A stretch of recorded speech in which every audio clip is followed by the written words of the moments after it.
शब्द गुरु सूरत धूल चेला, कहा ना गुरु ने वाणी में, शब्द गुरु सूरत धूल चेला। सूरत के साथ में धुन को सुनना है, जो मैंने अभी बताया, जो आपके अंदर हर समय परमेश्वर के घर से निकलेगी आवाज, हमेशा एक दिव्य संगीत। जैसे आप ये संगीत बजाते हैं, जैसे आप ऐसे करते हैं ना संगीत सुन के, ऐसे कि जिस तरह सब कुछ समझ गए, ये तो तुम्हारा और मन भी करता है इसको सुन के। अंदर संगीत जो हो रहा है तुम्हारे हर समय बज रहा है, हर समय। वो हमारे अपने महात्मा जी बैठे काको जी एक भजन बोलते होते हैं, तेरे अंदर अनहद बाजा, तू जो कहता है आजा आजा, बोलते होते ना, तेरे अंदर अनहद बाजा, तुझे कहता है आजा आजा। मुझे एक ही लाइन याद रही जो मेरे को चलोगी थी, यह जो कागड़ा भजन है, मैंने एक बात को समझा, ये जो अनहद शब्द बज रहा है, ये हर समय तुम्हें बुला रहा है। ये जीवात्मा, ये जो काल की जो माया है, जो तुझे रंग बिरंगे सपने ऐसे में दिखाता है, हर समय तुझे रंग बिरंगे सपने दिखाता है, जो सदगुरु से भी बेवकूफ तेरे को कर देता है, जो तेरे को लच्छेदार बातें सुनाकर, ये चिकनी चुपड़ी बातें दुनिया के लोग सुनाकर, ये संसारी लोग बातें सुनाकर, ये चिकनी चुपड़ी बातें सुनाकर तूने सोच लिया बहुत पढ़ा लिखा इंसान है, ये तो बहुत विद्वान आदमी है, ये तो सदगुरु भगवान से भी ज्यादा ऊंची ऊंची बातें सुनाता है मुझे। अब सदगुरु के पास कुछ नहीं है, चलो इसी के पीछे लग जाओ। ऐसे से भी लोग मिलेंगे दुनिया के अंदर। तो फिर जीव क्या करता है, सदगुरु का दामन छोड़ देता है, ऐसे ऐसे मन चाहे मौका प्रस्त और मतलब प्रस्त लोगों के पीछे लग जाता है। और फिर क्या होता है, जो अपने सदगुरु का नहीं हुआ और जिसके पीछे लग रहा है सदगुरु को छोड़कर, वो भी कभी नहीं हो सकता आपका, क्योंकि अगर तुम सदगुरु के नहीं हुए तो वो कैसे तुम्हारा हो जाएगा।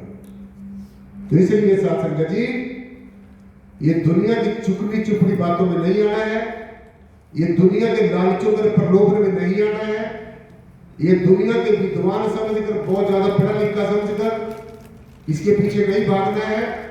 ऐसे नहीं करना कि जैसे एक मधुमक्खी एक थोड़ा रस वाले फूल को छोड़कर फिर ज्यादा रस वाले फूल के पीछे भाग लेती है, पहले फूल को देखती नहीं फिर पीछे होती। समझने बात को, तो ऐसा तो नहीं बनना है। इसलिए सदगुरु का होके चलना है, सदगुरु की बात को मानना है, सत करके मानना है, हर एक बात के ऊपर मुंह चढ़ाना है, तभी हमारे लौकिक बंधन कटेंगे, तभी हमारे लौकिक बंधन कटेंगे, तभी हमारे दुनियावी काम होंगे, तभी हमारे आध्यात्मिक काम होंगे, तभी हमारा ये ऐसा जन्म सफल हो जाएगा। बस फिर बात आपको बता दूं कि इससे शब्द धुन को सुनना है, इसी का अभ्यास करना है। ये शब्द धुन ही असली नाम है, इसको सुनना ही असली भजन है, इसको सुनना ही सब कुछ है। ये जो आपको हर समय बुला रही है, आत्मा को बुला रहा है, ये आवाज आ जा, तो मेरे देश से निकली ये आवाज, अपने घर आ जा, इस काल के चंगुल से छूट जा। तो इसलिए जो मैंने आज आपको बेनती करी, ऐसी ही साधना करनी है। आज आपकी परीक्षा होगी, मैंने पूछा कि आपको कितने दिन भजन कोई करता है, तो आप में से किसी ने कहा कोई गलती से ही उठा लेता हाथ, कोई गलती से उठाता, फिर मैं पूछता उसको।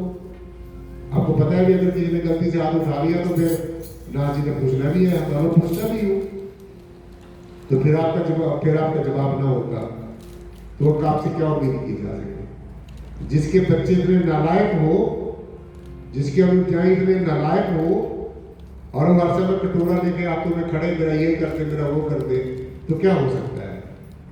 कितने कितने साल से आप 20-20 साल से जुड़े बैठे हैं, जब तो तुम्हारा दिल नहीं करता है वो भजन अपना सत्संग में आने के लिए।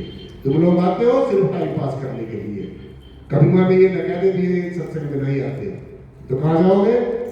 24-24 घंटे में आप क्या करते हो, ये दुनिया की मस्करीबाजी करते हो, ये बातों में आप गुजार रहे हो, टीवी के आगे पड़े हर समय, वो काल्पनिक बातें देख रहे हैं, मोबाइल में चिपके बैठे हैं, रागड़ियां सुन रहे बैठे हुए, उसके राजपाला की रागड़ियां सुन रहे हैं कई लोगों के बैठे हुए। क्या काम आएगी तुम्हारे लिए ऐसी रागड़ियां? जो सदगुरु का राग उसका कोई ख्याल नहीं है, श्वास घटता जा रहा है, और काल हर समय सिर के ऊपर मंडरा रहा है, वो सड़कों पे लिखा होता है ना, सावधानी घटी और दुर्घटना घटी। तो अगर सावधान नहीं रहेंगे, इन बातों को नहीं मानोगे, तो भाई मेरा कुछ नहीं बिगड़ेगा। मैंने तो आपको समय समय पर सचेत किया, आपको धमका के भी किया, प्यार से भी समझाया, लेकिन आप नहीं माने हैं। पहले गुरु कहते चलेंगे, उनकी आपने बात नहीं मानी। अभी तो कई लोग इसी चक्कर में बैठे हैं, पहले गुरु ऐसे थे, पहले गुरु ऐसे थे। पहले वाले गुरुओं को ही बुला लो आप, समझे बात को? तो ये भ्रम अपने मन में से निकाल दो। पहला गुरु और अब वाला गुरु कुछ नहीं होता ही है। गुरु तुम्हारा ज्ञान है, गुरु तुम्हारा शब्द है। हम लोग तो आपको सचेत करने के लिए आए हैं। आपको बिना तनख्वाह का चौकीदार मिल रहा है, रात को आप आराम से सोते हो सपनों में, और गुरु तुम्हारी संभाल करता है सपनों में जा कर भी। तुम्हें काल की माया से बचाता है, तुम्हारे घरों को सुरक्षित रखता है, तुम्हारी जीवात्मा को सुरक्षित रखता है, तुम्हारे कर्मों को काटता है। तो फिर भी अगर ना माने तो मेरे ख्याल में इससे शायद रास्ता कोई नहीं है। इसलिए समझ जाओ, इन मस्करीबाजी से ऊपर उठो, मतलब परस्ती से ऊपर उठो, और उठते बैठते चलते फिरते ये सुमन भजन ध्यान जरूर करो। और सत्संग में जैसे मैं देखता हूँ कई लोग तो चले काफी दिनों बाद बस ये हाजिरी लगाने के लिए आ जाते हैं। देखो भाई, ये ऐसा स्कूल है, जितनी हाजिरियां होंगी उतने ही पैसे मिलेंगे। नो वर्क नो पे। अगर स्कूल में नहीं आए तो गैर हाजिरी लगेगी, दरबार में नहीं आए तो गैर हाजिरी लगेगी, और जितनी हाजिरियां लगेगी, जितने का आपने सेवा की है, उतना ही आपको मिलेगा। तो हर संडे सारे काम छोड़ के आने हैं। जिन कामों को तो भाग भाग के करते हो उनको छोड़ नहीं सकते।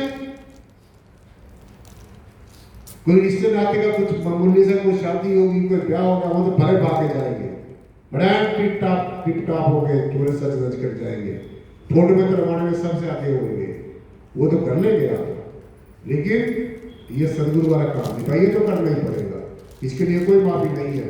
और मेरी क्लास में तो बिल्कुल भी माफी नहीं है। कई लोग ये कह लेते हैं नहीं, हम तो किसी और गुरु के पास चले जाएंगे।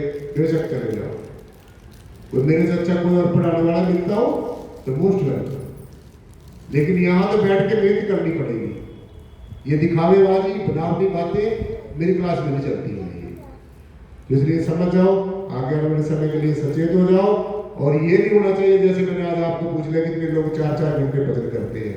4 घंटे नहीं, श्वास श्वास सुमरो गोविंद, मन अंतर की उतरे चित्त। श्वास श्वास के ऊपर गुरु को याद करना है, तब जाके ये जो 84 लाख जन्मों की जो घड़ी सिर पे उठा के घूम रहे हो, जगह जगह सिर पटकते फिरते हो, तब जाके इससे निजात मिलेगी, छुटकारा मिलेगा। इसलिए आगे आने वाले समय मेरी बात को ध्यान में रखना है, सुमरण करना है, भजन करना है, और सत्संग में आना है।